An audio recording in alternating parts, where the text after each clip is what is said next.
बात बहुत पुरानी नहीं है। 18वीं शताब्दी में औरंगजेब की मृत्यु के बाद मुगलों की शक्ति क्षीण हो रही थी। उधर दक्षिण में मराठों का प्रभुत्व बढ़ रहा था। मराठों के नरेश सतारा में रहते थे, पर वे नाम मात्र के ही राजा थे। सारी शक्ति प्रधानमंत्री पेशवा के हाथों में थी। पेशवा की आज्ञा से मराठा सरदार दक्षिण की सीमा पार कर उत्तर पर भी अधिकार जमा रहे थे। मालवा और राजस्थान के अनेक राज्य मराठा सेनाओं ने जीत लिए थे। इनमें से कुछ राज्य पेशवा बाजीराव ने अपने सेनापतियों को जागीरों के रूप में दे दिए थे, और इन्हीं में से एक थे मल्हार राव होलकर, जिन्हें 1730 में मालवा की जागीर मिली। उन्होंने इंदौर को अपनी राजधानी बनाया और स्वतंत्र होलकर राज्य की स्थापना की।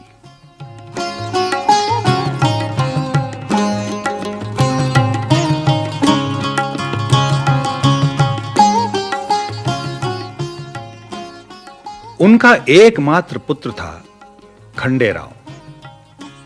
खंडेराव पिता जैसा पराक्रमी नहीं था और न ही उसकी राजकाज में अधिक रुचि थी। इसीलिए मल्हार राव ऐसी पुत्र वधू चाहते थे जो उनके बाद उनके पुत्र और होलकर राज्य दोनों को ही संभाल सके। एक बार एक मुहिम से लौटते हुए उन्होंने एक छोटे से गांव चौड़ी में पड़ाव डाला। शाम का समय था। गांव के शिव मंदिर में आरती हो रही थी।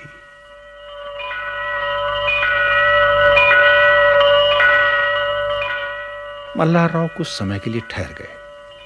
कर्पूर गौरम करुणावतारम संसार सारम भुजगेंद्रहारम सदा वसंतम हृदयारविंदे भवं भवानी सहितं नमामि भवं भवानी सहितं नमामि भवं भवानी सहितं नमामि। आहा, कैसी प्यारी बालिका है।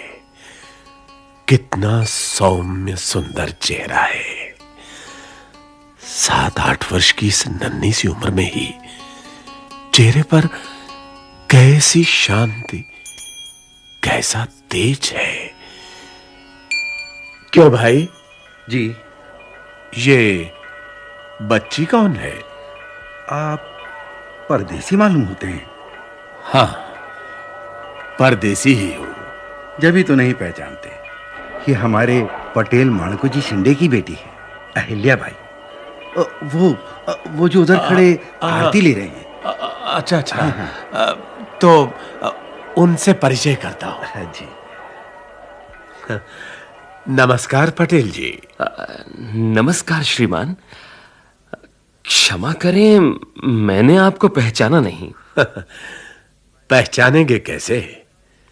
मैं पहली बार आया हूं इस गांव में। जी। पेशवा का सेवक हूं। मेरा नाम मल्हार राव होलकर है। आहो, धन्य भाग्य हमारे। शौर्य और रणकौशल में अद्वितीय सेनापति होलकर का नाम किसने नहीं सुना। आप यदि आज रात कृपा करके हमारे अतिथि हो तो हमारा गौरव बढ़ेगा। ये आप क्या कह रहे हैं? ये तो मेरा सौभाग्य है। एक क्षण रुकें श्रीमान, मैं अपनी बिटिया को साथ ले लूं। अहिल्या, बेटी अहिल्या। आई बाबा। जी बाबा। इन्हें प्रणाम करो बेटी। आप पेशवा के दाएं हाथ श्रीमंत मल्हार राव होलकर जी हैं। प्रणाम करती हूँ श्रीमान। आयुष्मती हो बेटी, राजरानी बनो। मल्हार राव को वो सांवली सलोनी बालिका इतनी भा गई कि वे उसे अपनी पुत्र वधू बनाकर ले गए। गांव की बालिका अहिल्या होलकर राज्य की राजरानी बनी।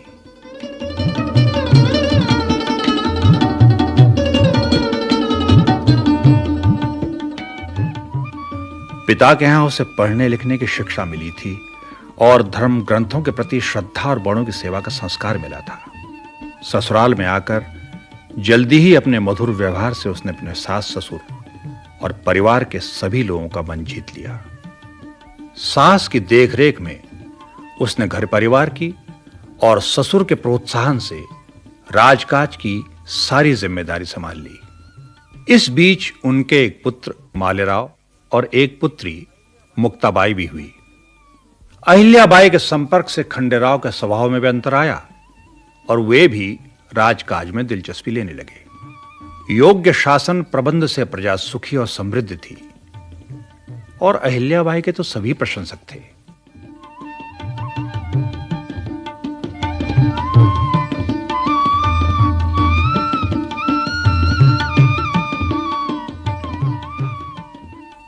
तभी सूरजमल जाट से युद्ध करते हुए खंडेराव वीरगति को प्राप्त हुए।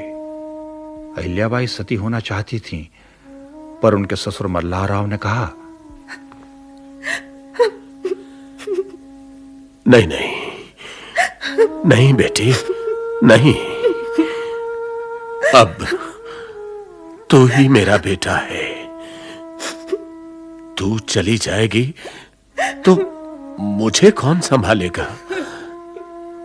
तेरे बिना हम कहीं के नहीं रहेंगे बेटी। लेकिन पिताजी, उनके बिना मैं... देख बेटा, ये सारा राजपाट तेरा है, तुझे ही इसे संभालना है। अब तक भी मैंने तुझे ही अपना लड़का समझकर सब कुछ सौंप रखा था। बेटी, तू रहेगी तो मैं समझूंगा मेरा खंडेराव अभी जिंदा है। तुझे देखकर मैं सारा दुख भूल जाऊंगा। बेटी, सती होने की बात भूल जा। तू तो महासती है। तू हम सबके लिए, सारी प्रजा के लिए जीवित रहेगी बेटी। तू जीवित रहेगी तभी तेरा ये बूढ़ा बाप जीवित रह सकेगा।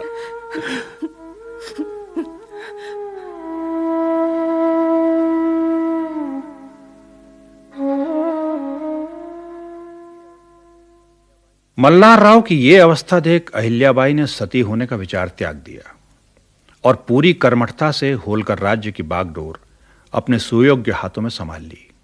कुछ दिनों बाद वृद्ध मल्हारराव भी चल बसे।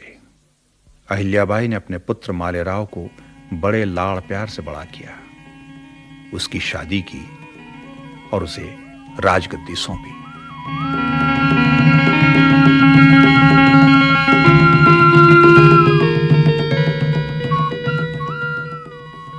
देखो बेटा, तुम एक तेजस्वी और पराक्रमी व्यक्ति के वंशधर हो। तुम्हें सरदारी का विचार कर राज्य चलाना चाहिए। विवेक के द्वारा कामकाज में चित्त लगाकर जिस प्रकार कैलाशवासी महाराज मल्हारराव राज्य करते आए थे, वैसा ही तुम्हें भी करना चाहिए। दूरदर्शिता से काम लेकर पितामह से भी अधिक कीर्ति प्राप्त करने में ही तुम्हारा गौरव है।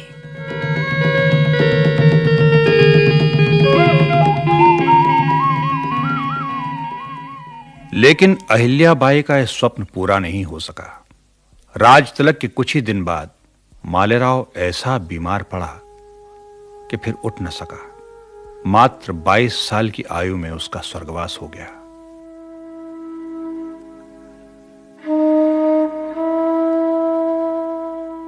इकलौते बेटे की मृत्यु का अहिल्याबाई को अपार दुख हुआ, लेकिन प्रजा के प्रति अपने कर्तव्य का ध्यान कर उन्होंने एक बार फिर अपने आंसू पोंछ डाले और राजकाज में लग गईं। इसी समय होलकर राज्य के एक पुराने अधिकारी चंद्रचूड़ ने पेशवा के विश्वास पात्र राघोबा को पत्र लिखा कि होलकर राज्य इस समय स्वामीहीन है, तुरंत आइए, बड़ा अच्छा मौका है।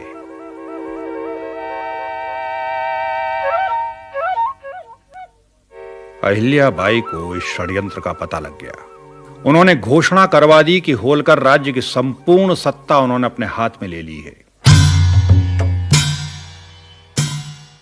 सेनापति तुकोजीराव ने राजमाता को पूरा सहयोग दिया। राजमाता अहिल्याबाई ने अस्त्र शस्त्र और रसद इकट्ठे करने शुरू कर दिए। पड़ोसी राज्यों को संदेश भेजे। पेशवा माधवराव के पास भी सारी जानकारी भेज दी। सभी ने उनकी सहायता करने का आश्वासन दिया और पेशवा ने भी उन्हीं का पक्ष लिया।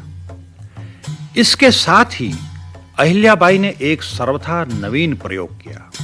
उन्होंने स्त्रियों की एक सेना तैयार की और उसे अस्त्र शस्त्रों का पूरा प्रशिक्षण दिया।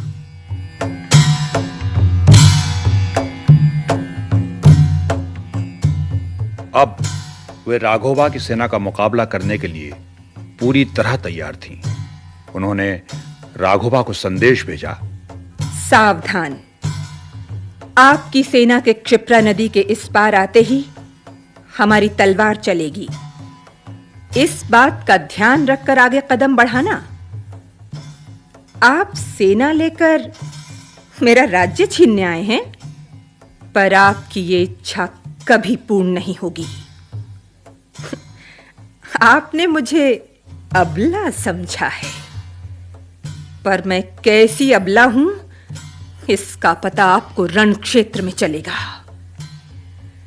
मेरे अधीन महिलाओं की सेना आपका सामना करेगी। मैं हार गई तो मेरी हंसी कोई नहीं उड़ाएगा, पर आप हार गए तो कहीं मुंह दिखाने लायक नहीं रहेंगे। फिर एक अबला पर आक्रमण करने का जो कलंक लगेगा वो कभी नहीं मिट सकेगा। इन सारी बातों का विचार कर लड़ाई का मौका नहीं लाएं तो ही अच्छा है। पेशवा के विश्वास पात्र राघोबा को राजमाता अहिल्याबाई का संदेश मिला तो वो चिंता में पड़ गए।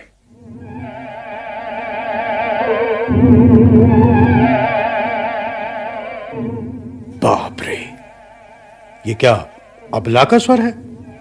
अरे ये तो शेरनी है, शेरनी। अरे राघोबा दादा, आप तो व्यर्थ ही घबराते हैं। अहिल्याबाई कुछ भी कह ले, आखिर हैं तो स्त्री ही। रण क्षेत्र में आपकी सेना का मुकाबला कैसे करेंगी भला? देखो चंद्रचूड़, मैं तुम्हारे कहने में आकर अपने आप को काफी उपहास का पात्र बना चुका हूं। तुम कहते थे होलकर वंश में कोई पुरुष नहीं बचा, राजमाता शोक में डूबी हैं, युद्ध क्या करेंगी।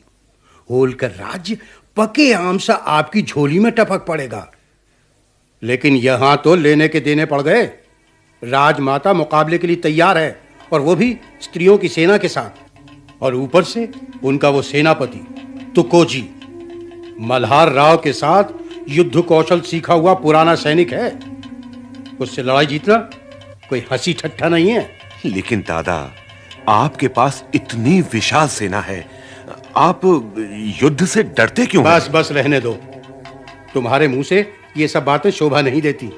ऐसे ही बहादुर थे तो अपने बूते पर होलकर राज्य पर अधिकार क्यों नहीं कर लिया? लेकिन दादा, बस तुम चुप रहो और देखो, मेरा ये संदेश राजमाता अहिल्याबाई के पास पहुंचाने की व्यवस्था करो।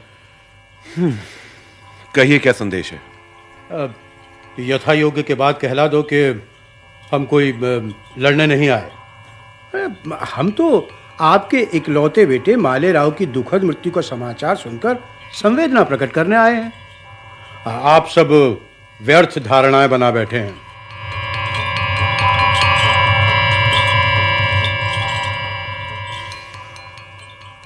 जब अहिल्याबाई को संदेश मिला तो उन्होंने उत्तर दिया, शोक प्रकट करने आए हैं तो इतनी बड़ी सेना क्यों साथ लाए हैं? शोक ही प्रकट करना है तो आप अकेले पालकी में बैठकर आइए। हमारा घर, हमारी सेना, लाव लश्कर कोई आपसे अलग नहीं है। आप पहले की तरह आइए और आराम से यहां रहिए।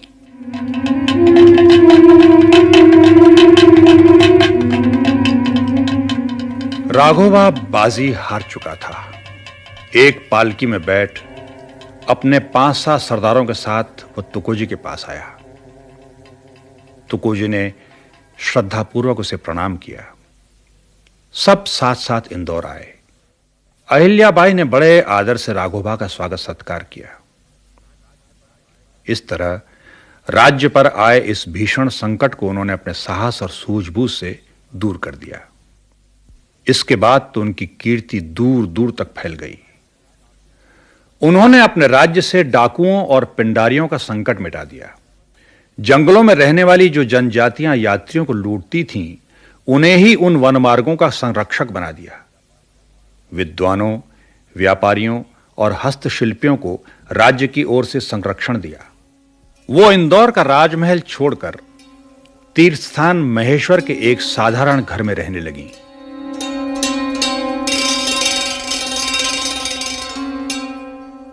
इस घर के दरवाजे दीन दुखियों और मुसीबत के मारे लोगों के लिए हमेशा खुले रहते थे। वे सबकी मां थीं। लोग अपनी सारी परेशानियां, सारे दुख उनसे कहने आते और वे भी परिवार के बड़े बुजुर्ग की तरह उसे ध्यान से सुनती और जहां तक हो सकता लोगों के कष्ट दूर करने के उपाय करती। इसीलिए जब 13 अगस्त सन 1795 को महेश्वर के उसी घर में उनका निधन हुआ, तब यह दुखद समाचार बिजली की तेजी से चारों ओर फैल गया।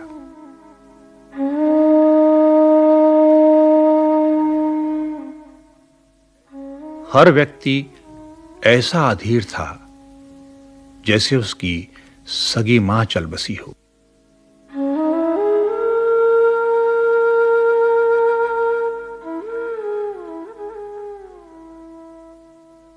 होलकर राज्य को कठिन समय में सुयोग्य नेतृत्व, संरक्षण और स्थायित्व प्रदान करने वाली राजमाता अहिल्याबाई होलकर का नाम केवल मराठों के ही नहीं, बल्कि समूचे भारत के इतिहास का एक सुनहरा पृष्ठ है।